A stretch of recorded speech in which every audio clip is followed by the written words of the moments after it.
Good morning, everybody. Hey, welcome to Wednesday. Hey, guess what? It is September 1st. Glad you joined us today as we get ready to talk to Dave here in just a few minutes.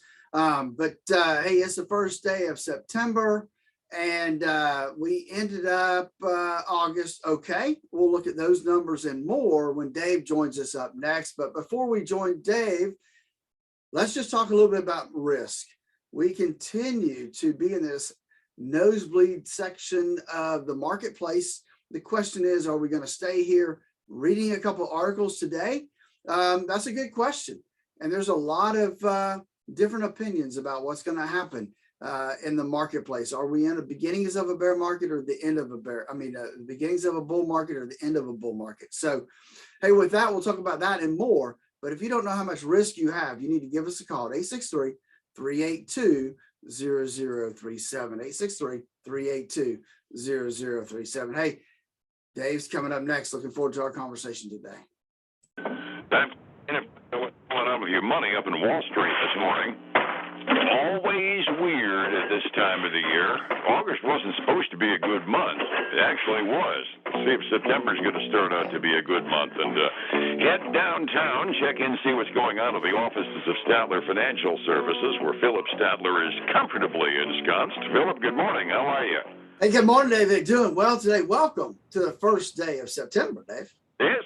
And we're coming up on Labor Day and a 3-day weekend, and everybody's getting positioned for 3 days when they can't touch their real money.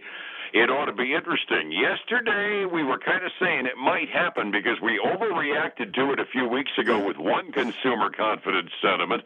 Yesterday, we got the official federal government number for consumer confidence, and it was not good. The index fell to 113.8. That was worse than July and way below what folks expected to. And the Dow, almost as soon as it came out, fell by like over 100 points, all in one fell swoop. Thank heavens it was on the way up because we ended up only losing 39 yesterday. But we're kind of jittery about those numbers, aren't we? Yeah, we really are. I mean, let's face it, we're still bumping our noses against all-time highs. It seems like every day that the NASDAQ and the S&P are hitting new highs. Obviously, I don't think they did yesterday. At least they didn't close at a new high. So, but we're still looking at what's happening, what's gonna, I'm reading mixed reviews, right? About, this is a continuation of the 2009 bull market. It had a little dip, but we won't count that. I'm reading other people say, well, we've got a new bull market that started after COVID hit. And so we're in its infancy, and we still got ways to go before we get to that normal 178% increase on a bull market. So a lot of mixed reviews out there, Dave, as to where we are in the cycle. Now, you and I kind of had that discussion a couple of weeks ago as to whether or not that big dive that we took last spring was a bear market or whether it was just an incredibly deep correction. It sounds like the big heads with green eye shades are having the same discussion, aren't they? They really are, and they're obviously everybody looks at different indexes or different measurements to make their cases. Absolutely. It's kind of interesting, though, that something you and I were yammering about all of a sudden goes into the mainline financial press. Got the consumer confidence number yesterday, and that caused us some jitters. Now we start that deluge of unemployment and employment figures that we get the first few days of every month. Start out this morning with the ADP, the big payroll company that always gives us an estimate of how many private sector jobs were created last month. Expected was 638 private sector jobs. And you look at the number and you go, oh, geez, 374,000, just a little over half the number that they expected. Normally, I'd expect that to be a big dive on Wall Street futures numbers when something like that happens. Yeah, not a big dive. I mean, it's gradually given up some points, but let's face it, it was at least an increase over what it was in July. So, I mean, I think that's a little bit of good news there. The bad news is it missed what everybody expected it to be, right? So that's kind of the missing part is that, but I got to say, Dave, I'm not seeing drastic moves in the index at all. we were kind of noodling it through before we went on the air, and I think we're kind of getting into maybe some of those, conflicting impulses on Wall Street. Number one, yeah, it's not what we had in mind, so there's some downward pressure off of that. But at the same time, we got a whole bunch of the big-time gobs of money guys that are saying, oh, no, we don't really want tighter money on the Federal Reserve, and there's some rumblings about maybe even starting that next month. A crummy unemployment report might make some of the Federal Reserve governors say that maybe they ought to hold off a little bit. I think we kind of have two different things. One of those bad news is good news scenario for the short-term traders, plus a disappointment going the other direction on it. It's kind of looking like it's almost netting out neutral this morning, isn't it?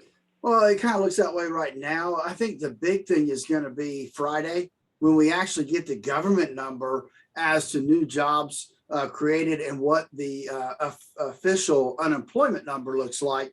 Because my folks are looking for like 5.2% unemployment number. So, if that is missed, and then that could give some pressure to the markets going into Labor Day weekend. Probably one of those things that we doggone well better hit it on the nose. Number one, a miss would not be good news. Number two, if it's too much of a beat, it's going to scare the short-termers. Again, that good news is bad news thing. Friday could be a real interesting day, depending upon what the number comes out to be. Yeah, you're right. It really could be. It could set the stage for what September ends up looking like because earnings, are getting less and less. And so that's going to make less of an impact on the markets. It's going to be more about macro stuff and geopolitical stuff. Yeah, and that last month before the earnings season begins, where we're actually drifting a little bit without company reports to develop a trend, it's always a month in the quarter in which we end up talking about. It's more gossip driven than anything. You give us an economic report, and the reaction in the last month of a quarter always seems to be just a little bit more cartoonishly big because there aren't any company earnings reports to be able to mollify that. That's right. That's true. That's a big deal there. Hey, Dave, before we do go into earnings, because I know we got a couple to talk about, I do want to, the first day of the month, I like to take the opportunity to give the monthly return numbers on the index, because this is the only time I really have a true monthly number. So let's look at the Dow. Actually ended up the month of August up 1.22%. The NASDAQ ended up 4%. Ooh. Yeah, and the S&P 500 ended up 2.9% in the green. So I know for the NASDAQ and the S&P 500, that is I think the seventh continuing month that they've had a positive gain. And brilliant accomplishment because August is supposed to be an overall crummy month on the stock market generally.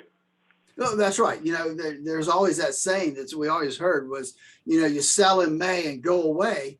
And then you don't look to things until after Labor Day, but you would have really missed out this year. Oh, good Lord, yes. I didn't hear a quarter number, but the full quarter numbers probably at the end of this quarter are going to be really kind of amazing, especially given the fact that it was the summer quarter. You and I have periodically flippantly called it irrational exuberance, but there certainly has been some during this summer, hasn't there? It definitely would lend itself to that expression. I've always pled guilty to be the starry-eyed optimist, and you're much more conservative in your reaction, so I think you're probably on target. We do have some reports out. One big household name everybody knows, the two ugly little kids on the soup can. How'd Campbell's do? Campbell's did well. They beat by 7 cents a share on earnings. They beat on revenue.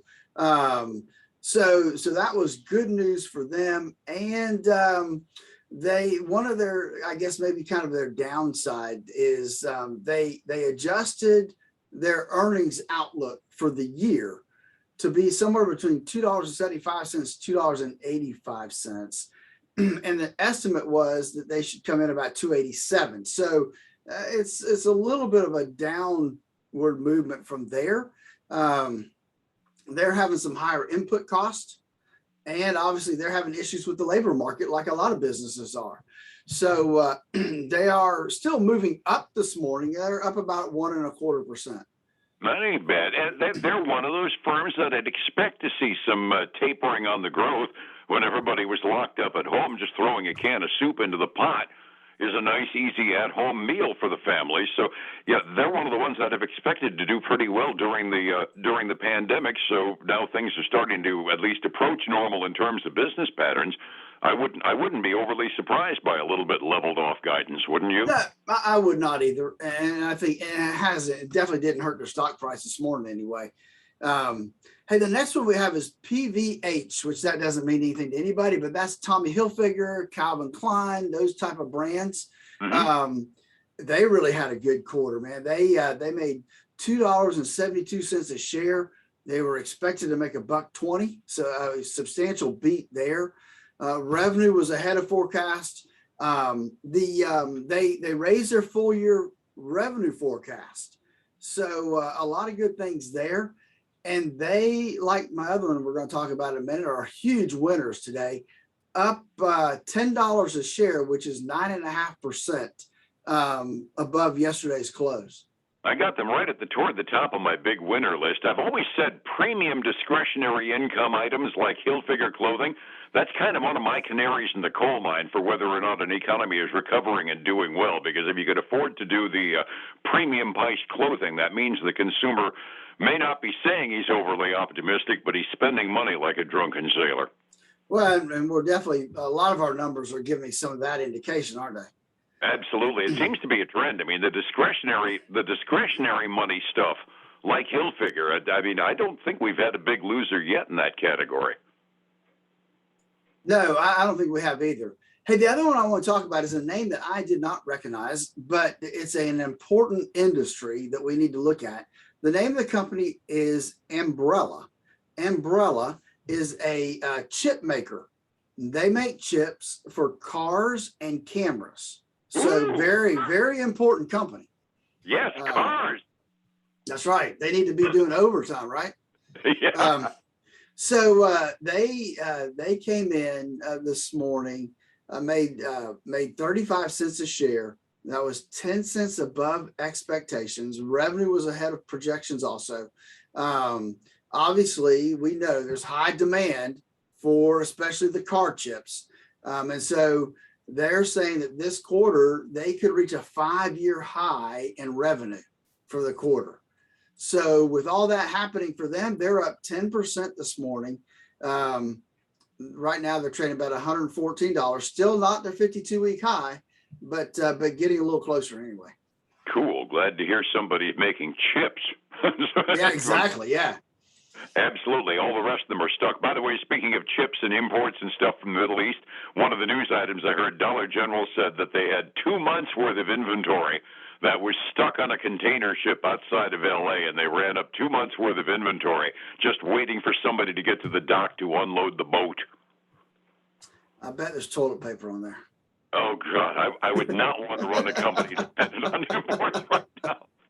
Resetting the table for the morning. Yesterday was one of those leveled off days. I mean, there wasn't really any movement to worry about. Dow was down 39. Standard & Poor's was down by 6, and NASDAQ was down by about 6.5. And almost all that loss was after the consumer confidence figures came out because they were on a roll heading upward until then. 45 minutes before we open this morning, what are we looking at so far, Phillip? You know, Dave, we are still, for the first day of September, we're still in the green. Not as much as earlier, but hey, it's still green. We'll take it. The Dow Jones 30 is up $79, which is a little over 0.2%. S&P 500 is up 14, which is about 1/3%. And the NASDAQ 100 is up 1/3% also. The big winner right now is the Russell 2000, Dave, up almost 0.5% this morning. Looking at the commodity side of the fence, we've got silver up about 0.6%, still over $24 an ounce. Gold up about 0.2%, still it's about $18.21 an ounce.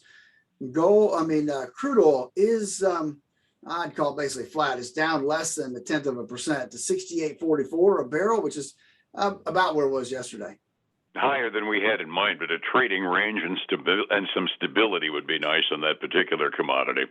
World markets, the Asian Rim and Europe, all pretty much up. The Asian Rim markets closed up by 0.5% or so across the board. Europe is between 0.25% and 0.5% in all of their markets as well right now.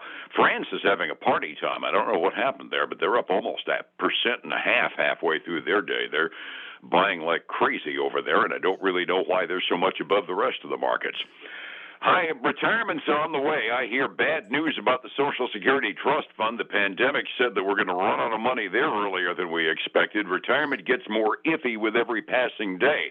That means that individual account is real important to hold on to. How do I get stability from you, Philip? David, give us a call at 863-382-0037. Hey, they can also check out our website at statlerfinancial.com and then join us this weekend for the Statler Financial Radio Show, 6 a.m. and noon on Saturday, 10 a.m. Sunday morning on Highlands News Talk, 730. And we'll be back here again tomorrow morning to see what the Sam Hill goes on Wall Street today here on Light FM. Philip, thank you much. We'll catch you tomorrow, all right? All right, man. You have a great day. Be well. It's 105.7 Light FM and Statler Financial Services, Phillip Statler on the pitch. Hey, folks, again, let me thank you for joining us today. I hope that your August was great and your September is better. I look forward to speaking to you again tomorrow. Until then, bye now.